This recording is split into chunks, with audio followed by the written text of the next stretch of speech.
أعوذ بالله من الشيطان الرجيم. بسم الله الرحمن الرحيم.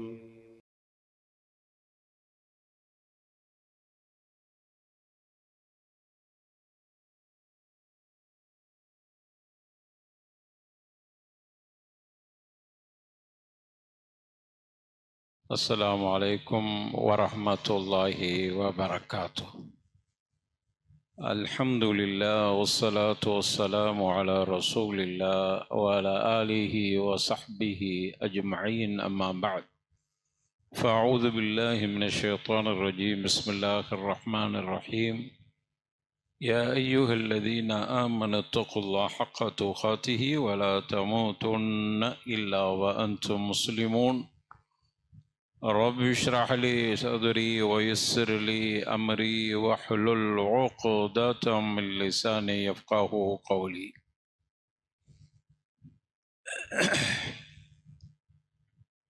அல்லாஹுடைய பெருங்கிருபையால்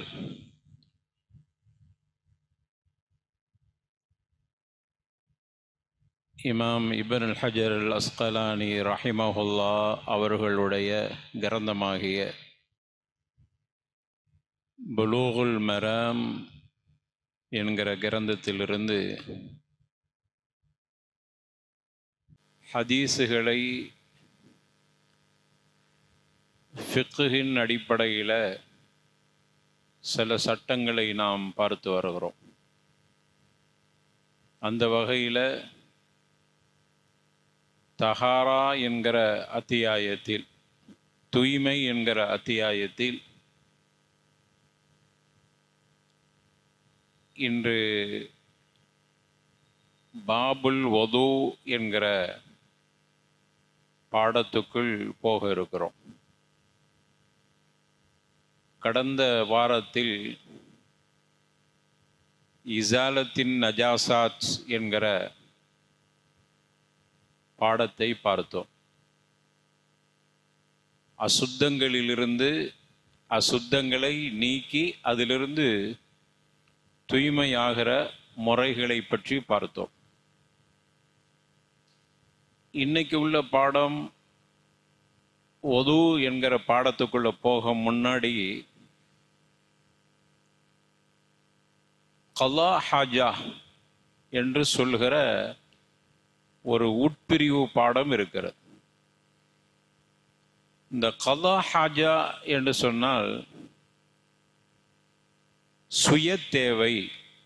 கலா என்றால் நிறைவேற்றுதல், அல் ஹாஜாண்டா தேவை, சுய தேவையை நிறைவேற்றுதல் அப்படின்னு ஃபிக்குல ஒரு பாடம் இருக்கிறது. என்ன புரிஞ்சுக்கிட்டீங்க தம்பி? சுய தேவையை நிறைவேற்றுதல் அப்படின்னா என்ன?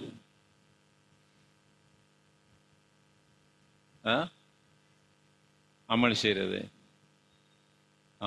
சுய தேவை நிறைவேற்றுதல் என்றால் சிறுநீர் கழிப்பது, அதிலிருந்து தூய்மையாகுது, மலம் சலம் அந்த மாதிரி, அதான் சுய தேவை. அரபியில் அதான் கதா ஹாஜா அப்படிங்கிறாங்க. கதா அப்படின்னா நிறைவேற்றுதல். நம்ம ஆரம்ப காலத்தில் சொல்லுவோமா கதா தொழுகை. கதா தொழுகைன்னா தப்பி போனதை நிறைவேற்றுதல். நிறைவேற்றுதல் அர்த்தம் கதா. ஹாஜத்துனா நமக்கு எல்லாம் தெரியும். நமக்கு ஹாஜத்துங்கிற சுய தேவை ஒரு அழகான வார்த்தை அரபுல, கதா ஹாஜா. இந்த கதா ஹாஜாவை பற்றி நாம் அதில் உள்ள சில சட்டங்கள் இருக்கிறது, அதை தெரிந்து கொள்வது கடமையார். கதா ஹாஜால, கதா ஹாஜான்னா தெரியும் தானே? இப்போ திரும்ப நான் தமிழ் சொல்ல தேவையில்லை தானே? தெரியும். என்ன என்ன ஆமாம், அது எப்படின்னா மலம் சலம் கழித்த பிறகு அதிலிருந்து தூய்மையாகும். பாத்ரூம் போயிட்டு சுத்தம் பண்ணிட்டு வர்றது, அதான் கதா ஹாஜா. இதுல இரண்டு வகையாக தூய்மை செய்வதில் இருக்கிறது. ரெண்டு வகையா தூய்மை செய்யலாம். அது அல் இஸ்தின்ஜா, இன்னொன்னு அல் இஸ்திஜ்மார் என்று இரண்டு வகையா பிரிக்கிறான். அல் இஸ்தின்ஜா என்றால் தண்ணீரை கொண்டு தூய்மை செய்தல். அல் இஸ்திஜ்மார் என்று சொன்னால் கற்களை கொண்டு தூய்மை செய்தல். நம்மள ஆச்சரியமா இருக்குன்னா, கற்களை கொண்டு தூய்மை செய்தல் ரெண்டு இருக்கு. இஸ்திஜ்மார், ஜம்ராங்கிற ஜம்ரா, அதுல உள்ள இஸ்திஜ்மார். மக்கால போய் ஜம்ரால கல் இறையுதுங்கிறாங்க. ஜமரத்துல் அகபா, ஜமரத்துல் ஓஸ்தா, ஜமரத்து சோரான்னா அந்த அதுல உள்ளதான் இஸ்திஜ்மார். சரி, இப்போ தூய்மை பண்ணத தண்ணீரை கொண்டு தூய்மை செய்தல், இன்னொன்று கற்களை கொண்டு தூய்மை செய்தல். ரெண்டுக்குமே மார்க்கத்தில் அனுமதி இருக்குது. முதல்ல தண்ணீரை கொண்டு தூய்மை செய்தலுக்கு உண்டான ஆதாரம் ஹதீஸில் வருகிறது. அனஸ் பின் மாலிக் ரலியல்லாஹு அன்ஹு அறிவிக்கிறாங்க. இமாம் புகாரி ரஹ்மத்துல்லாஹி அலைஹி தங்களுடைய ஸஹீஹுல் புகாரியில பதிவு செஞ்சிருக்கிறாங்க. கான ரசூலுல்லாஹி ஸல்லல்லாஹு அலைஹி வஸல்லம் யதுகுலுல் ஹலாஅ ஃபஅஹ்மிலு அன வகுலாமுன் இதவா மின் மாஇன் வஅனஸ யஸ்தன்ஜி பில்மா. அனஸ் பின் மாலிக் சொல்றாங்க ரலியல்லாஹு அன்ஹு, ரசூலுல்லாஹி ஸல்லல்லாஹு அலைஹி வஸல்லம் பைத்துல் ஹலா, அதுக்கு பேரு பைத்துல் ஹலா, பழைய காலத்து பெயர், ஹதீஸ்ல சொல்கிற வார்த்தைகள், பயன்படுத்துகிற வார்த்தைகள். இப்போ பாத்ரூமுக்கு என்ன சொல்றாங்க, அரபியில் என்ன சொல்றாங்க? தௌரத்தில் மா. ஆரம்ப காலத்துல ஹலா, பழைய அரபி பார்த்தீங்கன்னா, லேட்டஸ்ட் அரபி தௌரத்தில் மியா. இப்போ பார்த்தீங்கன்னா சவுதியில் போனீங்கன்னா எல்லா இடமும் தௌரத்து மியா அப்படின்னா என்ன அர்த்தம்? கழிப்பிடம்.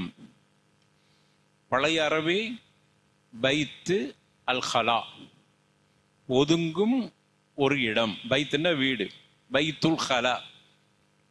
நபிகள் நாயகம் ஸல்லல்லாஹு அலைஹி வஸல்லம் ஹதீஸ்ல அதான் பயன்படுத்தப்பட்டிருக்கு. சரி, அப்போ ரசூலுல்லாஹி ஸல்லல்லாஹு அலைஹி வஸல்லம் யதுகுலுல் ஹலா, அவங்க கழிப்பிடத்திற்கு திறந்த வெளியில் போகிற பொழுது, நானும், அனஸ் சொல்றாங்க ரலியல்லாஹு, நானும் ஒரு சிறுவரும் தண்ணீரையும் ஒரு குச்சியையும் எடுத்துட்டு போவோம். தண்ணீரை தூய்மை செய்வதற்கு குச்சை உட்காரும் போது நெட்டி கொள்வதற்கு. யஸ்தன்ஜி பில்மா, ரசூலுல்லாஹி ஸல்லல்லாஹு அலைஹி வஸல்லம் கல்லா ஹாஜத்தை முடிச்சுட்டு தண்ணீரை கொண்டு தூய்மை செய்வாங்க. இது தண்ணீரை கொண்டு ரசூலுல்லாஹ் தூய்மை செஞ்சதுக்கான ஆதாரம். அது பிரச்சனை இல்லை. இப்போ நம்மளும் தண்ணீரை கொண்டு தான் தூய்மை செய்கிறோம். ஆனால் கற்களை கொண்டு தூய்மை செய்ததுக்கு என்ன ஆதாரம்? அதுக்கு ஒரு ஆதாரம் இருக்குது. ஆயிஷா ரலியல்லாஹு அன்ஹா சொல்றாங்க. இது மேலே சொன்னது புகாரியில 152வது ஹதீஸாக பதிவு செய்யப்பட்டிருக்கு. ஆயிஷா ரலியல்லாஹு அன்ஹா சொல்றாங்க, இதா தஹப அஹதுக்கும் இலல் காயத்தை, யாராவது மலம் கழிக்க சென்றால், உங்கள் யாராவது மலம் கழிக்க சென்றால், ஃபல்யத்ஹபு மஅஹு, அவரோடு எடுத்து செல்லட்டும், பி ஸலாஸதி அஹ்ஜார், 3 கற்களை எடுத்து செல்லட்டும். 3 கல் வச்சுக்கிறோம். எதற்கு தெரியுமா? யஸ்ததீப பிஹின்ன, அதை கொண்டு தூய்மை செய்வதற்காக. ஃபஇன்னஹா துஜ்ஸிஉ அன்ஹு, அதை கொண்டு தூய்மை செய்தாலும் போதுமானதாக இருக்கும். அதுவே போதும் தூய்மை. இதை வைத்து உலமாக்கள் சட்டம் எடுக்கிறாங்க. கல் வச்சு செய்யணும். இப்போ கல் இல்லை. இப்போ என்ன டிஷ்யூ பேப்பர், வேற என்ன பேப்பர் இருக்குதோ, வேற என்ன நவீன முறையில் தூய்மைக்கு என்ன வருதோ அதெல்லாம் இதிலிருந்து சட்டம் எடுக்கப்படுகிறது, ஜாயிஸ். இப்போ விமானத்திலாம் போனால் அங்கே தண்ணியெலாம் பெருசாக பயன்படுத்த முடியாது. அதே போல் சில நேரங்களில் ஏர்போர்ட்லாம் தண்ணி பயன்படுத்த முடியாது. அப்படியான இடங்களில் அங்கே வச்சிருக்கிற ஏதாவது தூய்மைப்படுத்துறதுக்கு என்ன வச்சிருக்கிறாங்களோ அதை கொண்டு நம்ம பண்ணிக்கலாம். அதுக்கு ஆதாரம் இந்த ஹதீஸ் ஆதாரம். ரசூலுல்லாஹ் காலத்தில் கல்லை கொண்டு தூய்மை செய்வாங்க. இன்னைக்கும் பல இடங்களில் அந்த மாதிரி இருக்கு. ஆரம்ப காலங்களெல்லாம் வெளியூர்களுக்கு செல்லக்கூடியவங்க தண்ணிலாம் பாட்டிலெல்லாம் எடுத்துகிட்டு போகிறது இல்லை. அப்படி போயிட்டு ஒரு கல் எடுத்து தூய்மை செஞ்சுக்கிடுவாங்க, சிறுநீர் கழிச்சிட்டு. அப்போ இது ரெண்டுமே பயன்படும். அரபு தேசத்தை பொறுத்தவரையில் அந்த காலத்தில் தண்ணீருக்கு மிகவும் பஞ்சமாக இருந்தது.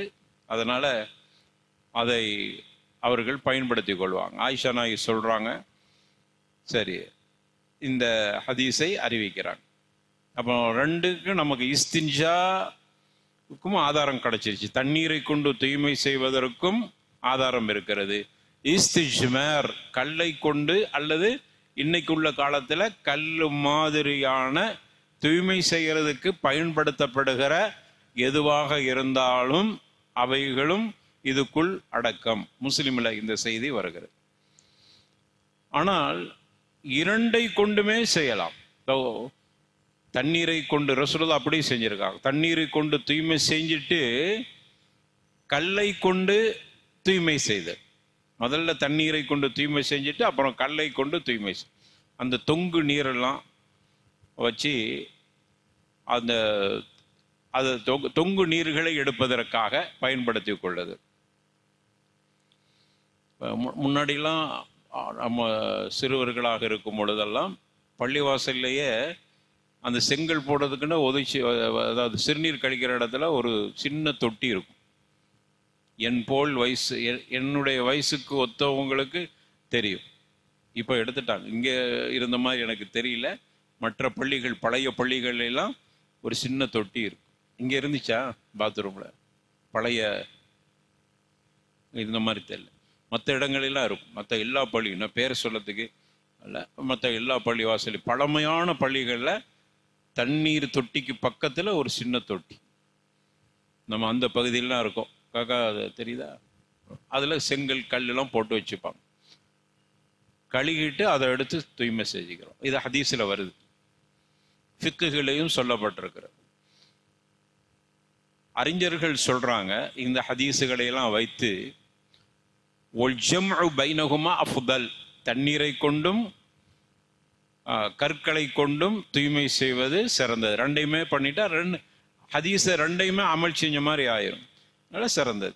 இப்போ தண்ணீர் மாஷா அல்லாஹ் விசாலமாக இருக்கு. அந்த காலத்தில் தொட்டியில் ஊழும் தண்ணி, அதை எடுத்து சிரட்டாங்க வச்சிருப்பாங்க, எடுத்து ஊற்றி கழுகணும். இப்போ அப்படி இல்லை.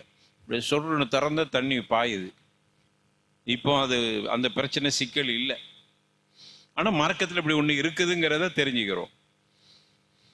அடுத்தது, இந்த தூய்மை செய்கிற விஷயத்தில் ரசூலுல்லாஹ் ஸல்லல்லாஹு அலைஹி வஸல்லம் அவர்கள் வலது கையால் தூய்மை செய்வதை தடுத்தார்கள். 3 கல்லுக்கும் குறைவாக தூய்மை செய்வதை தடுத்தார்கள். விட்டையோ எலும்புகளை கொண்டோ தூய்மை செய்வதை தடுத்தார்.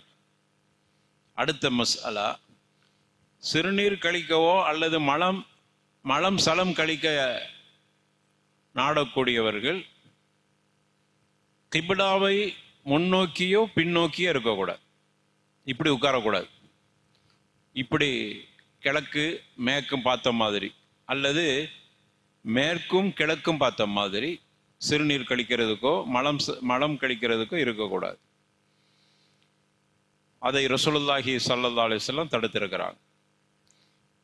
அபூ அய்யூப் அல் அன்சாரி ரலியல்லாஹு அன்ஹு அவங்க அறிவிக்கிறாங்க, அன்ன நபிய ஸல்லல்லாஹு அலைஹி வஸல்லம் قال اذا اتيتم الغائط, உங்களை யாராவது மலம் கழிக்க சென்றால் فلا تستقبلوا القبلة, கிப்லாவை முன்னோக்கி இருக்காதீங்க.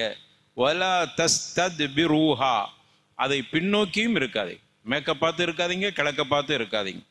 வலக்கின் ஷர்ரிகு அவ் கர்ரிபு, கிழக்கோ மேற்கோ நோக்கி இருங்க.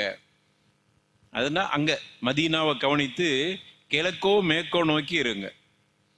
மதீனாவை பொறுத்தவரையில் கிழக்கு மேற்கு என்பது கிபிலா திசை இல்லை.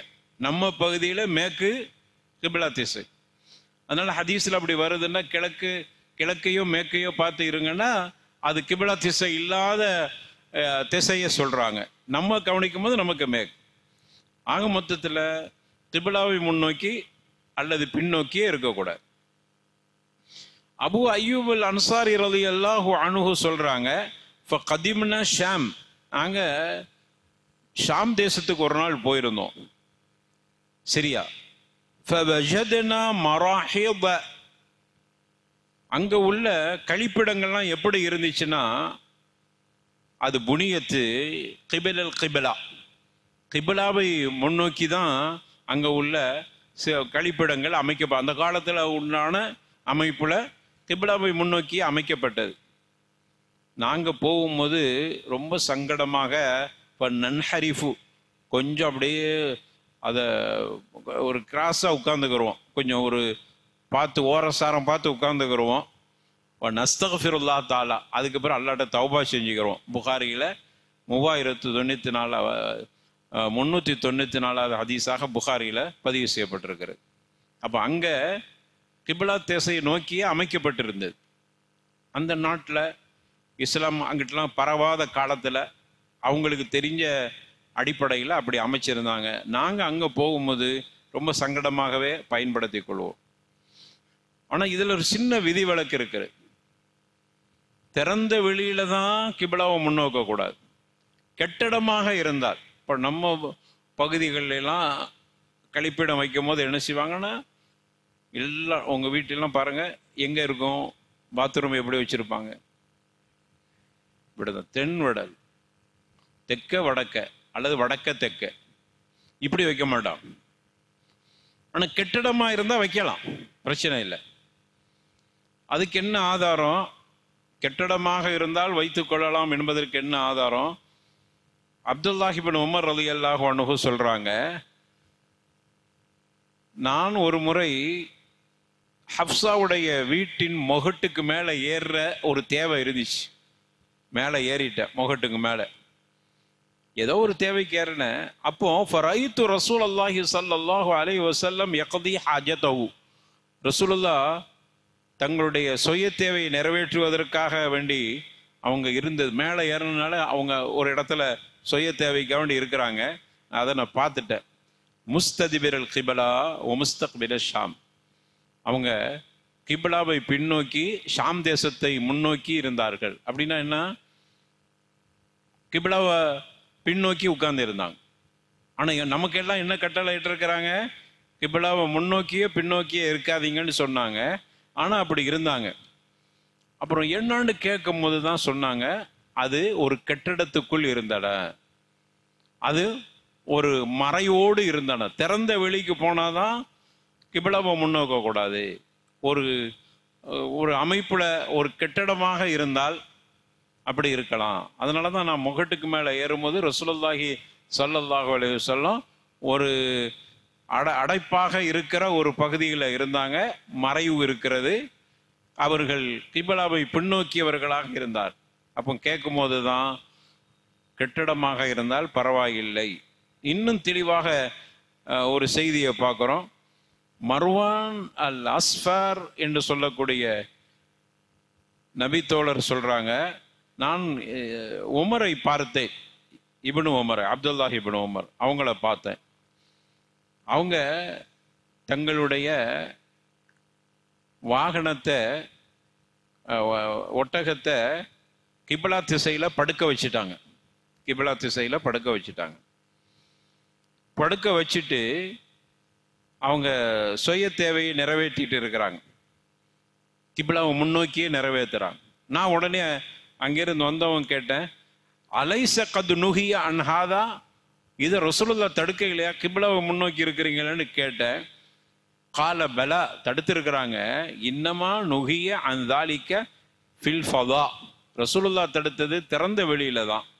ஃபைதாக்கான பைனக்க வ பைனல் கிபிலா ஷை, உனக்கும் கிபிலாவுக்கு மத்தியில் ஏதாவது தடுப்பு இருந்தால் எஸ்துருக்க ஃபலபஸ், தடுப்பு இருந்தால் பரவாயில்லை. அதனால தான் நான் ஒட்டகத்தை படுக்க வச்சிருக்கிறேன். அது கிபிலா திசையின் பக்கம் இருக்கிறது. நான் அந்த ஒட்டகம் படுத்திருக்கிற பகுதியில் உட்கார்ந்து சிறுநீர் கழிக்கிறேன். அது கிபிலாவை முன்னோக்கி இருந்தாலும் தடுப்பு இருக்கிறதுனால எனக்கு பிரச்சனை இல்லை. அப்போ தடுப்பு இருந்தால் பிரச்சனை இல்லை. எங்கேயாவது பாத்ரூம் கெட்டும் போது கிபிலா திசையின் பக்கம்தான் கெட்டுற மாதிரி ஒரு நிலை இருந்தால் தப்பு இல்லை. கெட்டிடத்துக்குள் அது மார்க்கத்தை அனுமதி. இது ஹசன் என்கிற தரத்தில் பதிவு செய்யப்படும். பொதுவாக ஹசன் வரக்கூடிய ஹதீஸ் நீங்கள் லேசாக புரிஞ்சுக்கிறீங்க. ஹசன் சில நேரங்கள் ஹதீஸில் சொல்லுவோம். இமாம் அல்பானி ரஹிமஹுல்லா இதை ஹசன் என்று சொல்லியிருக்கிறாங்க. நீங்கள் பொதுவாக ஹசன் என்றால் என்னன்னு தெரிஞ்சுக்கிறீங்க. ஹசன்டா அழகுன்னு அர்த்தம். என்ன சஹீஹுக்கும் இதுக்கும் என்ன வித்தியாசம்டா லேசா புரிகிறதுக்கு சொல்லிக்கிறேன். ஒரு ஹதீஸு சஹீஹுண்டா 5 நிபந்தனைகள். ஒரு ஹதீஸு சஹீஹ் என்றால் 5 நிபந்தனைகள் இருக்கு. இந்த 5 நிபந்தனை இங்கே சொல்ல முடியாது, நேரம் நம்ம கடந்துறாது. அதுல பிரதான நிபந்தனை என்னன்னா, ஒருவர் ஞாபக சக்தி உடையவராக இருக்க வேண்டும். தம்பி நீ திங்கலைன்னா இங்க பாரு, இங்க பாருப்பா, இங்க கூப்பிடுறது விளங்க மாட்டேங்குது. திங்க இல்லைன்னா அப்படியே வெளியே போய் வச்சுட்டு வந்துடு. அங்க திங்கிறியான்னு கேட்டிருந்தா இடைஞ்சலா இருக்கும். அப்போ என்ன சொல்லிட்டு வந்தோம்? ஹசன் என்று சொன்னால் சஹீஹான ஹதீஸுகள் என்று சொல்வதற்குண்டான நிபந்தனைகள்ல பிரதான நிபந்தனை அந்த அறிவிப்பாளர் ஞாபக சக்தி உள்ளவரா இருக்கணும். இது பிரதான நிபந்தனை. 5 நிபந்தனைல 1. ஆனா ஹசன் என்று சொன்னால் சரிசமமா இருக்குது. அவருடைய நினைவாற்றலும் அவரை பற்றி கொஞ்சம் மறதிக்காரர் அப்படிங்கிறதும் சரிசமமாக விமர்சனம் வந்தால் அந்த ஹதீஸுக்கு பேர் என்னது? ஹசன். அவரு நல்ல நினைவாற்றல் உள்ளவர் தான். ஆமா, அவர்கிட்ட கொஞ்சம் ஞாபக சக்தி குறவும் இருக்கத்தான் செய்யுது. இப்படின்னு 2 வகையா சொல்லிட்டா உலமாக்கள் அந்த ஹதீஸை என்ன பண்ணிக்கிறான்னு புறந்தள்ளிட மாட்டாங்க. அதை ஹசன் என்கிற தரத்துல வச்சிருவாங்க. அது வேற துருக்குல சஹீஹுக்கு நெருக்கமாயிரும். அப்ப சஹீஹுக்கு நெருக்கம், சஹீஹ் இல்லை. ஆனா சஹீஹ் அப்படி இல்லை, பக்காவான ஞாபக சக்தி உடையவர். இது முக்காவான ஞாபக சக்தி உடையவர் ஹசன் என்று. மொத்தத்தில் ஞாபக சக்தி இல்லாதவர் வந்துட்டு அந்த ஹதீஸ் என்னது? தஈஃப். 3 வகையா பிரிங்க: சஹீஹ், ஹசன், தஈஃப். இது லேசா புரிஞ்சுக்கிறீங்க. அவ்வப்போது இப்படி வந்துச்சுன்னா அதை சின்ன விஷயத்தை மட்டும் சொல்ல, அது ஒரு பெரிய பாடம். அது நடத்துறது அது ஒரு தனியாக நடத்த வேண்டிய பாடம் ஹதீஸுடைய தரங்களை பற்றி. சரி, அப்போ இந்த அடிப்படையில் சில அறிஞர்கள் என்ன சொல்றாங்கன்னு 2 ஹதீஸையும் ஆதாரமாக வச்சு,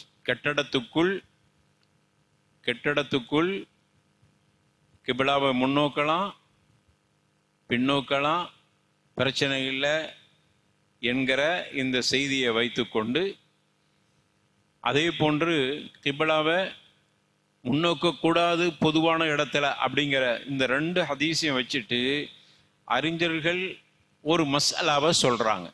ஒல் அஃதல், சிறந்தது என்ன தெரியுமா? கெட்டடத்திலும் கிபிலாவையோ முன்னோக்கிறதோ பின்னோக்கிறதோ இல்லாம இருக்கிறது சிறந்தது. இதுல இருந்து கிடைக்கிற, இதுக்கு ஹதீஸ் ஆதாரம் வைக்கல, இந்த 2 ஹதீஸ்லேருந்து புரிந்து கொண்டது. கெட்டிடமா இருந்தாலும் தவிர்த்துக்கிறோமே, தவிர்க்க முடியாமல் இருந்தால் பிரச்சனை இல்லை அப்படிங்கிற ஒரு சட்டத்தை சொல்றோம். அவ்வளவுதான். இமாம்களுடைய வேலை அவ்வளவுதான். அந்த ஹதீஸுகளெல்லாம் வச்சு அதை எடுக்கிறது எடுக்காதது அவரவர்கள் விருப்பத்தை சார்ந்தது. சரி, அடுத்தது பைத்துல் ஹலாவுக்கு போகும்போது, நம்ம சிறுநீர் கழிக்கவோ மலம் கழிக்கவோ செல்லும் பொழுது அதற்கான சுன்னத்துக்கள் என்னென்ன சுன்னத்துகள் இருக்கிறது?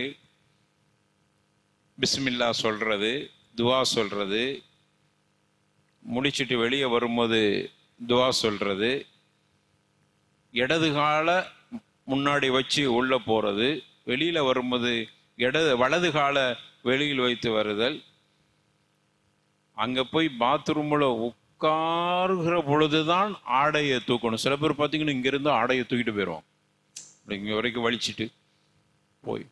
அப்படி இல்லை, பக்கத்துல போய் மறைவுக்குள்ள போன பிறகுதான் இதெல்லாம் கடைபிடிக்க வேண்டிய ஒழுங்குகள். அதே போல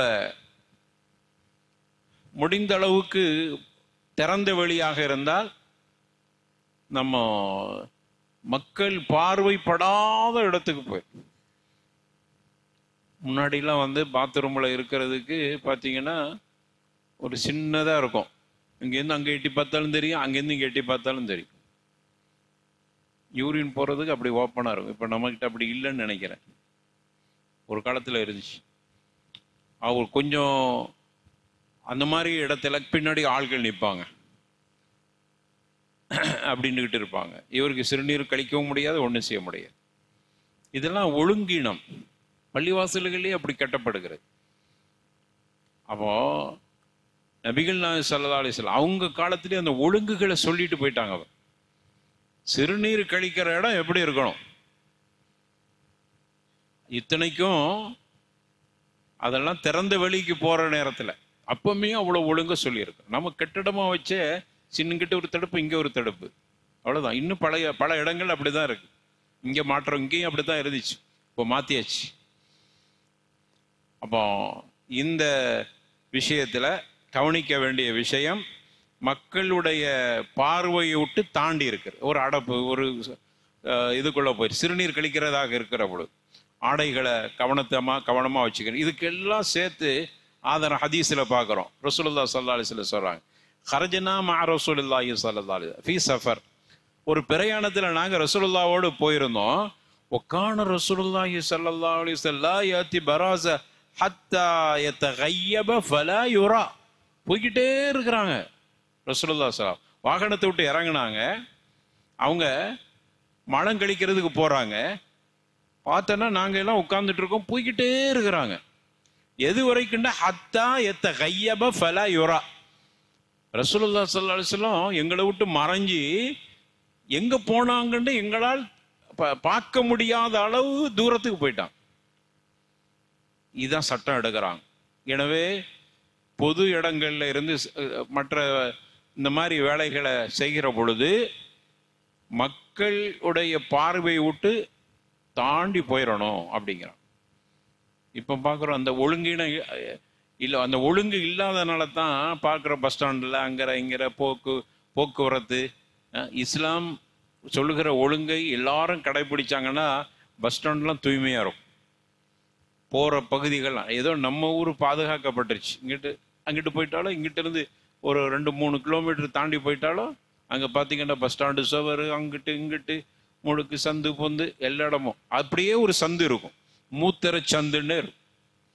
இது காரணம் என்ன? இந்த ஒழுங்கு கடைபிடிக்கப்படவில்லை. இஸ்லாம் எவ்வளோ தூய்மையை சொல்லுது, எவ்வளோ ஒரு மார்க்கத்தில் இந்த விஷயத்துக்குள்ள நுழைந்து இவ்வளவு கட்டுப்பாடு.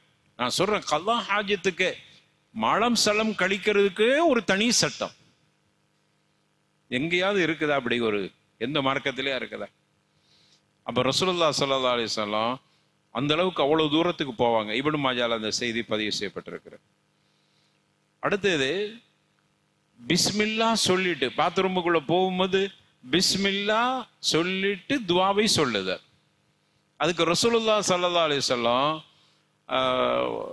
சொல்றாங்க, துவாவை சொல்லிட்டு பிஸ்மில்லா சொல்லிட்டு போகும்போது அது ஜின்னுக்கும் ஜின்களுக்கும், ஏன்னா ஜின்னு குடியிருக்கிற இடம் எது?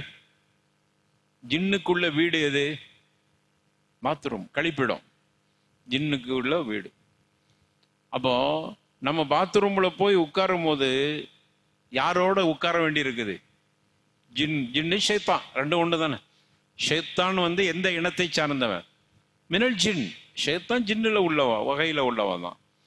அப்போ அங்க போகும்போது அங்க ஷைத்தான் குடியிருக்கிறான், அங்க போய் நாமும் குடியிருக்கிறோம், ஷைத்தானுடைய வீட்டில் போய் நம்ம இருக்கிறோம். அப்போ எவ்வளவு கவனமா இருக்கும். அதுக்கு தான் ரசூலுல்லாஹ் சொன்னாங்க, ஒரு மனிதன் பாத்ரூமுக்கு போகும்போது அவன் பிஸ்மில்லா சொல்லிட்டு துவா சொல்லட்டும். வெளியிருந்து துவா ஓதிட்டும், உள்ள போய் ஓதுறது இல்லை.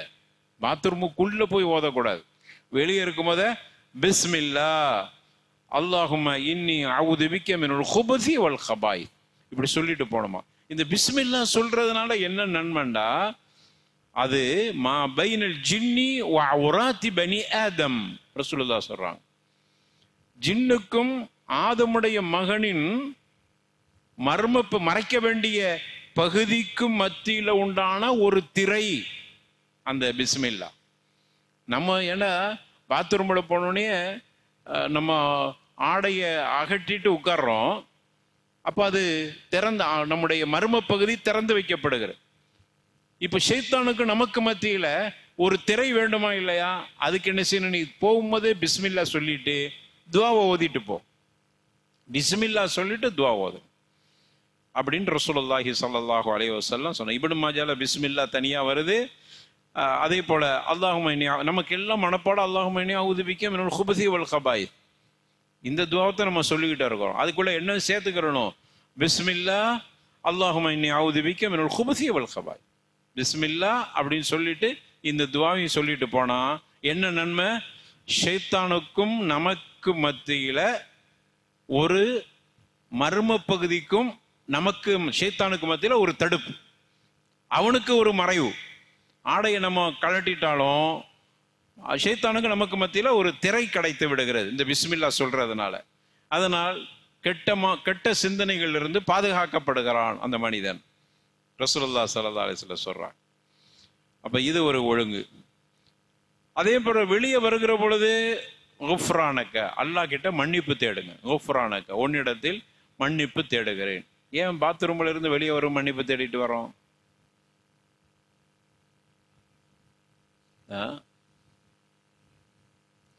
ஆமா, நம்ம போகும்போது துஆ ஓதிட்டு போயிட்டோம், பிஸ்மில்லா சொன்னோம், அல்லாஹும்ம இன்னி அஊது பிக்க மினல் குபுஸி வல் கபாயிஸ், ஆண் பெண் ஷைத்தான்களின் தீங்கை விட்டு பாதுகாப்பு தேடுகிறோம். 2 ஷைத்தான் உள்ள இருக்கிறான், ஆணு ஷைத்தான் பெண் ஷைத்தான், ரெண்டும் உள்ள இருக்குது. அந்த ஷைத்தான்கள்ட்ட இருந்து பாதுகாப்பு தேடிட்டு இப்போ நம்ம வெளியே வரும்போது குஃப்ரானக். ஏன்டா ரசூலுல்லாஹ் சொல்லையில அதுல இருந்து என்ன புரிஞ்சுக்கிற முடிகிறது என்றால், பாத்ரூம்ல எவ்வளவு நேரம் நம்ம இருக்கிறோம், அதை தான் சீக்கிரம் வந்துருங்கிறது. ஷைத்தான்கள் ரொம்ப நேரம் இருக்கும். இன்னைக்கு உள்ள பிள்ளைகள்லாம் பார்த்தீங்கன்னா பாத்ரூம் மணிக்கணக்கில் இருக்கு. முடிந்த அளவுக்கு மிக விரைவாக வெளியே வந்து ஷைத்தான் வஸ்வாசம் உருவாக்குவான். நீ சுத்தம் பண்ணையில, நீ சுத்தம் பண்ணது சரியா இல்லை, இன்னும் கொஞ்சம் கழுவு, இன்னும் கொஞ்சம் கழுவு, இன்னும் கொஞ்சம் அள்ளி ஊற்றிக்கிட்டே இருக்கிறான், தண்ணியை ஊற்றிக்கிட்டே இருக்கிறான். ஷைத்தான் வஸ்வாசம் போடுறான். அவனுக்கு என்னன்னா, நம்மட ஃப்ரெண்டு உள்ளே வந்துட்டான், வெளியே அனுப்பிடக்கூடாது, நண்பரோட பேசிட்டு இருப்போன்னு அவன் ஆசைப்படுறான். நம்ம என்ன செய்யணும்? உன்னோட நட்பை வேணாண்டு சீக்கிரம் வேலையை முடிச்சுட்டு வெளியே வர்றதுக்கு பாரு. அப்போ அது வஸ்வாச, அதை நீக்கிடணும். இல்லாட்ட ஷைத்தான் கூட குடியிருந்த மாதிரி ஆயிரும். சரி, உள்ள இருக்கிற வரைக்கும் நம்ம அல்லாஹ்வோட பேரை சொல்லக்கூடாது. ஷைத்தான் பாத்ரூம்ல இருக்கும்போது அல்லாஹ் அல்லது வேற ஏதாவது குர்ஆன் வசனத்தை ஓதுறது எதுவுமே கூடாது, தடை. சுப்ஹானல்லாஹ், அல்லாஹ் அக்பர் அப்படி அதெல்லாம் ஒண்ணுமே சொல்லிடக்கூடாது. ஏன் சொல்லக்கூடாது? அது நஜஸ், கலீஸான இடம். அதுல என்ன செஞ்சிடக்கூடாது? நீ அல்லாஹ்வோட பேரை உச்சரிச்சிடாது, தடுக்கப்பட்டிருக்கிற. சரி, நம்ம குஃப்ரானக்கன்னு வெளியே வந்த பிறகு குஃப்ரானக்கன்னு சொல்றோமே, ஏன் சொல்றோம்? 3 நிமிடம் 4 நிமிடம் 5 நிமிடம் அல்லாஹ்வை நினைக்காம இருந்த, அல்லாஹ்வோட பெயரை சொல்லாம இருந்த ஒரு இடம், அல்லாஹ்வை மன்னிச்சிக்க. சில உடமக்கள் விளக்க எழுதுறாங்க, குஃப்ரானக்கன்னா நான் 5 நிமிஷம் உள்ள இருந்தேன்னா 5 நிமிஷம் அல்லாஹ்னு சொல்ல இல்லை, சொல்லக்கூட அது தடை. அல்லாஹ்னு சொல்லாம இருந்தன குஃப்ரானக்க, அல்லாஹ் மன்னிச்சிரு. அப்போ ஏதோ ஒரு ஹிக்மா இருக்கிறது. ரசூலுல்லாஹி ஸல்லல்லாஹு அலைஹி வஸல்லம் இந்த துஆவை சொல்லிட்டு வாங்கன்னு சொல்லியிருக்காங்க. அதே போல ஆடைய தூக்குற விஷயத்துல ரசூலுல்லாஹி ஸல்லல்லாஹு அலைஹி வஸல்லம், நீங்க உள்ள போயிட்டீங்கன்னா ஹத்தா யதுனுவ மினல் அர்துன்னாங்க, தரைக்கிட்ட நெருங்குற வரைக்கும் உங்க ஆடையை தூக்கிறாங்க. அப்ப என்ன அர்த்தம்? உட்காரும் பொழுதுதான் தூக்கணும். எவ்வளவு தூரத்துக்கு நீங்க உட்கார்ந்து தூக்க முடியுமோ அதுக்கு பிறகுதான் தூக்கணும். அப்ப இங்கிருந்து போகும்போதே, ரோட்ல இருந்து வரும்போதே அவருக்கு புரிஞ்சுக்கலாம், நம்ம கண்டுபிடிச்சிடலாம் இவர் பாத்ரூமுக்கு போறவரா இல்லையா. இங்க நின்று பார்த்தால வரக்கூடியவங்களை கண்டுபிடிச்சிடலாம். அவர் வர்ற தோரணையே தெரிஞ்சுப்போம். வலிச்சுக்கிட்டு வராருன்னா என்ன அர்த்தம்? அங்க போறாருன்னு அர்த்தம், பாத்ரூமுக்கு போறாரு. எங்க ரோட்ல இருந்து அப்படியே வட்டியெல்லாம் தூக்கிக்கிட்டு. இது சுன்னாவுக்கு முரண் மட்டும் இல்லை, இது அவருடைய இஸ்ஸத்துக்கே முரணானது. நீங்க அங்க போய் உட்காரும் பொழுது எவ்வளவு தூரத்துக்கு நெருக்கமா, தரையோடு நெருக்கமாகிறீங்களோ அப்பந்தான் உங்களுடைய ஆடையை தூக்கும். அதுவும் சில இடங்கள்ல பாத்தீங்கன்னா முட்டு தெரிகிற மாதிரி. இப்பமெல்லாம் அல்ஹம்துலில்லாஹ் ரப்பில் ஆலமீன் எல்லாம் அடப்புக்குள்ள போயிடுச்சு. மற்ற பள்ளிகள்ல இன்னும் அப்படித்தான் இருக்குது பழசு. நாங்கள் பாத்ரூம்ல உட்காரும் போது பின்பகுதி தெரிகிற மாதிரி. அப்போ இதெல்லாம் தவிர்க்க வேண்டிய நபிகள் ஸல்லல்லாஹு அலைஹி வஸல்லம் அந்த ஒழுங்கை நமக்கு சொல்லி தராங்க. அப்போ இதுக்கு அபூதாவுதுல ஆடையை கடைசி வரைக்கும் தரையில் அமருவதற்கு சற்று முன்பு வரைக்கும் ரசூலுல்லாஹி ஸல்லல்லாஹு அலைஹி வஸல்லம் ஆடையை தூக்க மாட்டாங்க என்கிற செய்தி அபூதாவுதுல பதிவு செய்யப்பட்டது. சரி, அடுத்தது 4வது சட்டம் என்னன்னா, சிறுநீர் கழிக்க செல்றவங்க செய்யக்கூடாதவைகள் அப்படின்னு மார்க்க சொல்லுது. செய்யற சுண்ணத்துன்னு ஒண்ணு, ஒழுங்குகள் அப்படின்னு ஒரு பாடம், அதே போல தடுக்கப்பட்டவைகள் பாடம். என்னதெல்லாம் தடுக்கப்பட்டிருக்குது? இது ஏற்கனவே நம்ம இந்த ஹதீஸ் பார்த்துருக்கிறோம். நகா யுபால ஃபில்மா இராக்கித், கெட்டி கிடந்த தண்ணீர்ல சிறுநீர் கழிக்க கூடாது. அது ஏற்கனவே பார்த்த ஹதீஸ், அது கூடாது. அதே போன்று ஆண்குறியோ பெண்குறியையோ, பெண்ணா இருந்தாலும் ஆனா வலது கையால் தொடக்கூடாது. நம்ம சிறுநீர் கழிக்கும் போது என்ன செய்யக்கூடாது? வலது கையால தொடக்கூடாது. அது நமக்கு இடது கையை பயன்படுத்திக்கலாம். தூய்மை செய்கிற பொழுது இடது கையை பயன்படுத்த வேண்டும், வலது கையை பட. தூய்மை செய்யும் போது வலது கை, அந்த அதாவது அந்த மர்ம பகுதியை தொடும் பொழுதும் இடது கையை தான் வேணும், வலது கையை வச்சு பிடிச்சிடக்கூடாது, தொட்டுறக்கூடாது.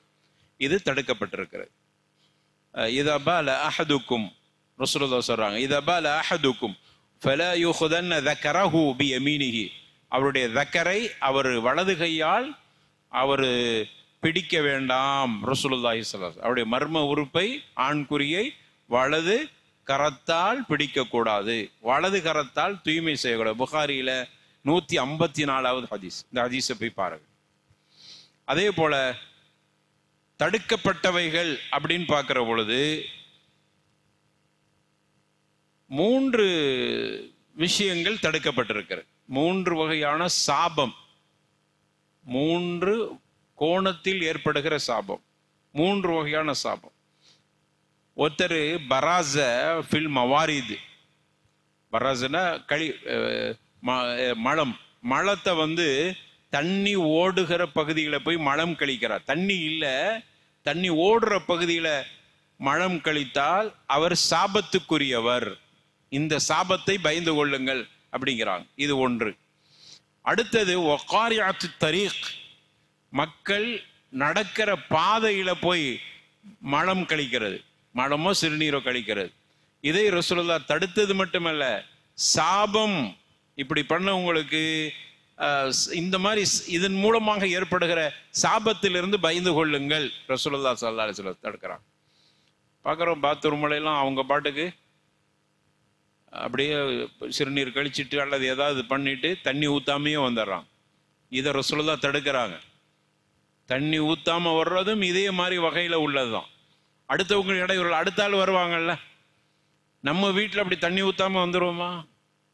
வீட்டுக்குள்ள கட்டி வச்சுக்கிறோமே, அப்படி வந்துருவோமா? அப்போ எவ்வளவு கவனமா இருக்கணும். பொது இடத்துல பல பேர் வருவாங்க, யாராவது சபிச்சிடக்கூடாது. ரசூலுல்லாஹ் அதை சொல்றாங்க, மக்கள் நடக்கிற பாதைகளை கழிச்சிடாதீங்க. அதுல அந்த ஹதீஸ்ல இருந்து பார்க்கும்போது மக்கள் பொதுவாக பயன்படுத்தக்கூடிய பாத்ரூம்கள்லையும் கூட இது மாதிரி பண்ணிட்டா சாபத்துக்குரியவர்களாயிரும். அதே போல ரசூலுல்லாஹ் 3வது சொன்னாங்க, மக்களுக்கு நிழல் தருகிற இடமாக இருக்கிற மரம், நல்ல நிழல், நிழல் இருந்தால் மக்கள் உட்காருவாங்க, பேசுவாங்க, நிற்பாங்க, ஒரு வாகனத்தை போய் நிறுத்துவாங்க. அங்கே சிறுநீர் கழிக்கிறது, அங்கே மலம் கழிக்கிறது, இரவு நேரங்களில் யாரும் இல்லாத நேரத்தில் பார்த்து. அப்போ இது மாதிரியான 3 இடங்களும் சாபத்துக்குரிய ஒரு சாபத்தை பெறக்கூடியவராக மாறிவிடுவார். இந்த ரசூலுல்லாஹ் தடுத்திருக்கிறார். அதே போல சொன்னாங்க, நீங்க 2 வகையான சாபத்தை பயந்து கொள்ளுங்கள். அதுவும் ஏறக்குறைய இதே மாதிரி ரெண்டு விஷயம் சொல்றாங்க. மேல 3, இங்க 2. மக்கள் பொதுவாக மக்கள் நடமாறுகிற பகுதிகள், மக்களுக்கு நிழல் தர்ற பகுதிகள், இது முஸ்லிம்ல இந்த செய்தி வருகிறது. அப்ப இதெல்லாம் தடுக்கப்பட்டிருக்கிறது. அதே போல ரசூலுல்லாஹி ஸல்லல்லாஹு அலைஹி வஸல்லம் அவங்க தடுத்த விஷயங்கள்ல ஒன்று, கபர்களில், கபரஸ்தானா இருந்தால் அங்கே போய் சிறுநீர் கழிச்சிடாதீங்க. கபர்களில் சிறுநீர் கழிப்பதை ரசூலுல்லாஹி ஸல்லல்லாஹு அலைஹி வஸல்லம் தடுத்துட்டு என்ன சொல்கிறாங்க, ஒரு மனிதன் அடக்கப்பட்ட கபரஸ்தான போய் அல்லது ஏதாவது ஒரு கபரில் போய் சிறுநீரோ மலமோ கழித்தால் அவன் கடை வீதியினுடைய மத்திய பகுதியில் சிறுநீர் கழித்தவன் மாதிரி, கடை வீதியில எல்லா மக்களும் போயிட்டு இருக்கிற இடத்துல மலம் கழிச்சா எப்படியோ அதை மாதிரி அப்படின்னு ரசூலுல்லாஹி ஸல்லல்லாஹு அலைஹி வஸல்லம் அந்த மாதிரி ஒரு ஓமானத்தோடு தடுத்திருக்கிறாங்க. இப்னு மாஜாவில் இந்த செய்தி பதிவு செய்யப்பட்டிருக்கு. அடுத்தது இன்னும் தடுக்கப்பட்ட விஷயங்கள்னு பார்க்கும்போது சலாம் சொல்றது, பதில் சொல்றது. சிறுநீர் கழிச்சிட்டு இருக்கும்போது அஸ்ஸலாமு அலைக்கும் அப்படிங்கிறது, அல்லது அலைக்கும் முஸ்ஸலாம் ஒருத்தருடைய சலாத்துக்கு பதில் சொல்றது. ரசூலுல்லாஹி ஸல்லல்லாஹு அலைஹி சிறுநீர் கழிச்சிட்டு இருக்கும்போது ஒரு மனிதர் வந்தார். வந்து சல்லம, ரசூலுல்லாஹுக்கு சலாம் சொன்னார். ஃபலம் யுரத்த அலைஹி, ரசூலுல்லாஹ் அவருக்கு பதில் சொல்லவில்லை. அதுலேருந்து சட்டம் எடுக்கிறாங்க, சலாம் சொல்லுவது கூடாது. அதே போல பொந்துகளில் போய் சிறுநீர் கழிக்காதீர். பொந்து, அதுக்கு என்ன காரணம் சொன்னாங்கன்னா, இன்னஹா மசாக்கினுல் ஜின், பொந்துகள்லையும் ஜின்னு வாழுமா. பொந்து, பொந்துன்னா தெரியுதா? அதுக்கு என்ன சொல்லும், பாம்பு பொந்துலாம் சொல்லும். அதுலாம் போய் சிறுநீர் கழிச்சிடக்கூடாது. அங்கே யார் வசிக்கிற இடம், ஜின்கள் வசிக்கிற இடம் அப்படின்னு ரசூலுல்லாஹி ஸல்லல்லாஹு அலைஹி இப்னு ஹுஸைமால இந்த செய்தி பதிவு செய்யப்பட்டிருக்கிறது. அதே போல குர்ஆன் அல்லது கண்ணியமான வார்த்தைகள் உள்ள பொருள்களை தூக்கிட்டு உள்ளே போயிடக்கூடாது பாத்ரூமுக்குள்ளே. அதனால தான் தடுப்பாங்க. மோதிரத்தில் வந்து கண்ணியமான பேர் எழுதியிருக்கு, அல்லாண்டு எழுதியிருக்குது. அல்லது பெண்ணாக இருந்தால் அவங்களுடைய போடுற செயினில் வந்து பிஸ்மில்லா அல்லா மாஷா அல்லா செபாரக் அல்லா அப்படிங்கிற பேரெல்லாம் அப்படி ஒரு அரபி வார்த்தைகள் பொறிக்கப்பட்டிருக்கிறது. அந்த மாதிரியான இதுகளோட போயிடக்கூடாது. குர்ஆனை தூக்கிட்டு உள்ளே போயிடக்கூடாது. அல்லாஹ்வுடைய கண்ணியமான பெயர்களை கொண்டுக்கிட்டு பாத்ரூம் கூட போயிடக்கூடாது. அதெல்லாம் தடுக்கப்பட்ட விஷயங்கள். அல்லாஹ்வுடைய தூதர் ஸல்லல்லாஹு அலைஹி வஸல்லம் இவைகளை தடுத்திருக்கிறாங்க. ஒரு கால் அதுக்கு பிற்காலத்தில் உள்ள உலமாக்கள் சில சட்டங்கள் எடுத்திருக்கிறாங்க. இப்போ வந்து சில ரூபா நோட்டுகளில் லா இலாஹ இல்லல்லாஹ் முஹம்மதுர் ரசூலுல்லாஹ்னு எழுதியிருக்குது. சில ரூபா இஸ்லாமிய நாடுகள் அப்படி எழுதப்பட்டிருக்கும்ல. இஸ்லாமிய நாடாக இருந்தால் லா இலாஹ இல்லல்லாஹ் முஹம்மதுர் ரசூலுல்லாஹ்னு எழுதியிருக்கும். அந்த மாதிரி எழுதியிருந்தா அந்த மாதிரி விஷயத்தையெல்லாம் நம்ம வெளியில் வச்சுட்டு போக முடியவா செய்யும்? அது பாதுகாப்பு இல்லையே. அப்படின்னா அதுக்கு உங்களுக்கு பாதுகாப்பு இல்லைன்னு அச்சம் இருக்குமானால் நிர்பந்தம். எல்லாத்துக்கும் மார்க்கத்தில் விதின்னு ஒன்று இருக்கும், விதி விலக்குன்னு இருக்கும். எல்லா நேரத்திலும் விதி விலக்க கொண்டுட்டு வந்து விதிக்குள்ள நுழைச்சிடக்கூடாது. அப்படின்னு என்ன அர்த்தம்? விதி விலக்குன்னு ஒன்று இருக்கிறத நம்ம சாதகமாக பயன்படுத்துறதுக்கு வச்சிடக்கூடாது. நெருக்கடின்னு நிர்பந்தங்கிறதுக்கு தான் அதை பயன்படுது. இப்போ நம்ம ஒரு ரூபா வச்சிருக்கிறோம், அதில் லா இலாஹ இல்லல்லாஹ் முஹம்மது ரசூலுல்லாஹ் எழுதியிருக்கு. ஏப்புக்குள்ளே உள்ளே உட்காந்து இருந்தால் பிரச்சனை இல்லை. அது வந்து நம்ம வெளியில் தெரிகிற மாதிரி இருக்குமானால் என்ன செஞ்சுக்கிறது? அப்போது அந்த மாதிரி இருந்தால் நீங்கள் பாதுகாப்பை கருதி கொண்டு போங்க. யாராக இருந்தால் கையில் கொடுத்துட்டு போயிருங்க. நம்பிக்கை இல்லையா, கையில் கொண்டுட்டு போயிருங்க. நிர்பந்தம் அது எல்லா நேரங்கள்லையும் அதை நம்ம வந்து என்ன செஞ்சிடக்கூடாது, எடுத்துக்கூடாது. நமக்கு தெரியும் நிர்பந்தம்னு தெரிஞ்சால் செஞ்சுக்கலாம். அப்போ இது வந்து சிறுநீர் கழிக்கிற உண்டான விஷயங்களில் உண்டான சட்டங்களை நம்ம பார்த்துட்டோம். இப்போ ஒதுவுடைய பாடத்துக்கு நம்ம போயிடுவோம். பாபுல் ஒது, ஒது உது ரெண்டு. ஏன்னா அந்த வாவுக்கு வந்து தம்மு வச்சு படித்தா ஒரு அர்த்தம், ஃபத்ஹா வச்சு படித்தா ஒரு அர்த்தம். வது உது நம்ம சொல்லும்போது உதுங்கிறோம்ல, வதுன்னு சொன்னால் ஒரு அர்த்தம், உதுன்னு சொன்னால் ஒரு அர்த்தம். உதுன்னு சொன்னால் ஒது செய்தல், வது என்று சொன்னால் ஒது செய்கிற தண்ணி, அந்த பாத்திரம் அப்படின்னு அர்த்தம். சின்ன வித்தியாசம்தான். சரி, அதே போல் இந்த ஒது அப்படிங்கிறதுக்கு பிரதான உறுப்புகள் 4 தான். 4 உறுப்புகள் தான் பிரதான கழுகிற உறுப்புகள். என்னதெல்லாம்? அப்புறம் 2 கையை கழுவுமா, முகத்துக்கு அடுத்து கை கழுவணுமாம்மா. ஆமா ஆமா, கரண்ட கை, முகம். ஆமா, 3 4 காலை கழுகிறது 4. அப்ப கழுகிற உறுப்புகள் 4 தான். கழுகிற உறுப்புகள். மசஹ செய்யற உறுப்புகள், மசஹ செய்யறது 2. ஒன்று தலை, இன்னொன்னு காது.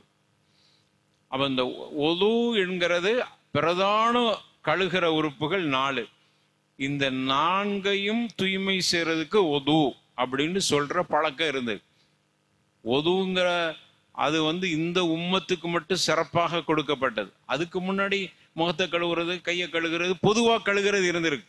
இப்போ காபிர்கள் கழுகுத்தானே செய்யறான், ஒதுவா செய்யறான், கழுகுத்தானே செய்யறான். ஆனா அதுக்கு அரபியில் என்ன பேரு? ஒது. அப்போ கழுகிற. இப்போ மார்க்கத்துல ஒதுண்டா தொழுகைக்காக வேண்டி தூய்மை செய்கிறது. ஒன்னே ஒண்ணுக்கு மட்டும்தான் ஒதுவே அவசியம். எந்த ஒண்ணுக்கு? தொழுகைக்கு மட்டும்தான் ஒதுவே அவசியம். மற்றது எதுவுமே ஒது செய்ய கடமை இல்லை. மற்றதுக்கு ஒது செய்ய வித்தியாசம் புரிஞ்சுக்கிறணும். மற்றது ஒது செய்ய கடமை இல்லை. நீங்க படுக்கும் போது ஒது செய்யறது, எப்பவும் ஒதுவோடு இருக்கிறது, இதெல்லாம் என்னது? விரும்ப தகுந்தது, சுன்னத். கண்டிப்பா ஒது அப்படிங்கிறது எதுக்கு மட்டும்தான்? தொழுகைக்கு மட்டும்தான். 2 விஷயத்துக்கு அறிஞர்கள்ட்ட கருத்து வேறுபாடு. ஒன்று, குரானை தொடர விஷயத்துல ஒது இருக்கணுமா இருக்கக்கூடாத, நிறைய கருத்து வேறுபாடு. ராஜிஹான கவுல் ஒது தேவையில்லைங்கிறது. அடுத்தது இன்னொரு விஷயத்துல கருத்து வேறுபாடு இருக்கு. அது என்னது? தவாஃப். தவாஃப்ல ஒது அவசியமா, ஒது அவசியம் இல்லையா? கருத்து வேறுபாடு.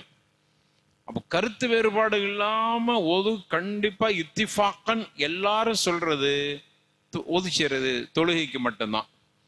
இது ஒரு சின்ன புரிதல். அடுத்தது, ஒதுவுடைய பாடத்துக்கு போக முன்னாடி ஒதுவுடைய சிறப்பு சார்ந்த சில ஹதீஸுகள். ஒது செய்யறதுனால தனி சிறப்பு இருக்கிறது. ஒரு சிறப்பு பாருங்க. அதா இப்னு யஸார் ரலியல்லாஹு அன்ஹு அறிவிக்கிறாங்க, ரசூலுல்லாஹ் ஸல்லல்லாஹு அலைஹி வஸல்லம் சொன்னாங்க, ஒரு அடியான் ஒது செய்கிற பொழுது, நேரம் இருக்கா? டைம் இஷா. இந்த ஒரு ஹதீஸை மட்டும் பார்ப்போம். ரசூலுல்லாஹ் ஸல்லல்லாஹு அலைஹி வஸல்லம் சொன்னாங்க, இதா தவத்தா அல் அப்துல் முஃமின், ஒரு மூமினான அடியான் ஒது செய்கிற பொழுது, அவர் வாய் கொப்பளிக்கிறார். ஒது செய்யும் போது வாய் கொப்பளிப்பார்ல, ஹரஜத் ஹதாயா மின் ஃபீஹி, அவர் வாய் கொப்பளிக்கிற பொழுது வாயால் செய்த பாவங்கள் அனைத்தும் அப்படியே கரைந்து போய் விடுகிறது. ஹரஜத், வெளியாகி விடுகிறது. வாயில பேசின தப்பான வார்த்தைகள், அடுத்தவங்களை திட்டின வார்த்தைகள்லாம் அவங்ககிட்ட போய் மன்னிப்பு கேட்காம போவார். அடுத்தவங்களாம் திட்டிட்டு பேசாம ஒது செஞ்சா வாய் கொப்பளிச்சுட்டா சரியா போயிடும். இல்லை, நம்ம அறியாம எதையாவது சொல்லி இருந்தாங்கன்னா, பிறரை பாதிக்காத விஷயங்கள் அப்படி இருந்து தப்பான வார்த்தைகளை சொல்லி இருந்தா, ஒது செய்யும் போது வாயை கொப்பளிக்கும் போது அந்த பாவங்கள் கரைந்து போய் விடுகிறது. அதே போல மூக்குக்கு நீர் செலுத்துகிற பொழுது மூக்கு செஞ்ச பாவங்கள், இதால தப்பான நுகர்ந்திருப்போம், அந்த மாதிரி விஷயங்கள், தப்பான விஷயங்கள் நுகரப்பட்டிருந்தால் அந்த பாவம், மூக்கால் உள்ள பாவங்கள் மன்னிக்கப்படும். முகத்தை கழுகிற பொழுது முகத்தில் செய்யப்பட்ட பாவங்கள் மன்னிக்கப்படுகிறது. நகங்களுடைய இடுக்கையிலிருந்து பாவங்கள் அப்படியே வெளியாகி விடுகிறது. காலை கழுகிற பொழுது, காலில் உள்ளது, கையை கழுகிற பொழுது என்று தலையை மசஹ் செய்கிற பொழுது, இப்படி அவன் செய்கிற எல்லா பாவங்களையும் அந்தந்த உறுப்புகளின் மூலமாக ஒது செய்கிற பொழுது, கழுகிற பொழுது பாவமும் அதோடு வெளியில் சென்று விடு. அப்போ 5 நேரம் நீங்க ஒது செய்யும் போது நம்ம செஞ்ச சின்ன சின்ன பாவம், கையால் செஞ்ச பாவம், காலால் செஞ்ச பாவம், மூக்கால் செஞ்ச பாவம், வாயால் செஞ்ச பாவம், என்ன பாவம் அவ்வளோத்தையும் அல்லாஹ் சிறு பாவங்களை மன்னித்து விடுகிறான் அப்படின்னு ரசூலுல்லாஹி ஸல்லல்லாஹு அலைஹி வஸல்லம் சொல்லியிருக்கிறாங்க. இப்படி நிறைய சிறப்புகள் இருக்கிறது. இது வரைக்கும் போதும்னு நினைக்கிறேன். இப்போ அடுத்த ஹதீஸ் ஆரம்பிக்கும் போது வாங்க சொல்லிடக்கூடாது. அப்போ பொதுவுடைய சிறப்பு இன்னும் 2-3 ஹதீஸுகள் இன்ஷா அல்லாஹ் நம்ம சொல்லிட்டு அடுத்து சட்டத்துக்குள்ளே போயிடுவோம். ஒது செய்கிற பொழுது எப்படி எப்படி செய்யணும், முறை என்ன, எந்தெந்த விஷயங்களை செய்தால் ஒது முறிந்து விடும், ஒது வந்து எப்படி செய்யலைன்னா ஒது சரியாகாது. ஒது செஞ்சுட்டு வரோம், நிறைய பார்க்கணும். நம்ம ஒது செஞ்சுட்டு வராங்க, ஆனால் அது பரிபூர்ணமாக இல்லை. கை கால் பகுதியெல்லாம் சில நேரங்களில் கழுகாமல் போயிடுறாங்க. அப்போ அந்த முறைகளை எல்லாம் இன்ஷா அல்லாஹ் நம்ம வந்து தெளிவாக படிப்போம். எனவே இந்த ஒதுவுடைய விஷயத்தில் உங்களுக்கு ஒரே ஒரு விஷயத்தை மட்டும் வலியுறுத்திக்கிறேன். ஒது வந்து எப்பவும் ஒதுவோடு இருக்கிற பழக்கத்தை உருவாக்கி கொள்ளுது. நம்ம தொழுகைக்கு மட்டும்தான் ஒதுவுண்டா கடமையான ஒதுவை சொல்லியிருக்கோம், நீங்கள் தப்பாக புரிஞ்சிடக்கூடாது. அதனால பாத்ரூமுக்கு போயிட்டு சும்மா வீட்டுக்கு போய் எல்லாம் முடிஞ்சு தொழுகிற நேரம் இல்லை, பாத்ரூமுக்கு போறீங்க, இப்போ என்ன செய்யணும், வெளியே வரும்போது ஒது செஞ்சுட்டு வந்துடுங்க. இப்போ வெளியே போறீங்க, எங்கேயாவது வெளியே போறீங்க, போகிற இடத்துல பாத்ரூம் போறீங்க, எங்கே பெட்ரோல் பங்க் போய் பாத்ரூம் போறீங்க, போயிட்டு வரும்போது பக்கத்தில் ஒதுச்சியத்துக்கு வாய்ப்பு இருந்தால் ஒது செஞ்சுட்டே வந்துடுங்க. நம்ம தொழுகையில் நம்ம பயணத்தில் தான் இருக்கிறோம், ஆனால் எப்பொழுதும் ஒதுவோடு இருக்கிற பழக்கத்தை உருவாக்கிக்கொள். அது நம்மகிட்ட இருக்கும். ஒது முறிஞ்சு சும்மா உட்காந்து பேசிகிட்டு இருக்கிறோம், ஒது முறிஞ்சிருச்சு, தொழுகையெல்லாம் போகவில்லை, ஒது முறிஞ்சு, இப்போ என்ன செய்யறது, ஒது முறிஞ்சு போய் ஒது செஞ்சுட்டு வாங்க. ஒதுவோடு இருக்கிறது பெரிய ஒரு பாக்கியம். அதனால அதை கடைபிடிக்கக்கூடிய ஒரு பழக்கத்தை உருவாக்கும். குரானை தொடும்போது ஒது தேவையில்லை அப்படின்னு நம்ம சொல்லுங்க. அதனால நம்ம ஒது தேவையில்லைங்கிற மாதிரி ஒது செஞ்சுட்டா வந்துடுவோமே. நம்மளுடைய நோக்கம் குரானை தொடுறதுனால ஒது அப்படிங்கிறது இல்லை, ஒதுவோடு எப்பவும் இருக்கிற பழக்கத்தை உருவாக்கிக்கொள். இது மிக சிறந்தது. இன்ஷா அல்லாஹ் அல்லாஹ் ரப்பல் ஆலமீன் நம்முடைய அமல்களை ஏற்றுக்கொள்வான. சரியாக நாம் புரிந்து செய்யக்கூடிய ஒரு வாய்ப்பு அல்லாஹ் நமக்கு தருவான்.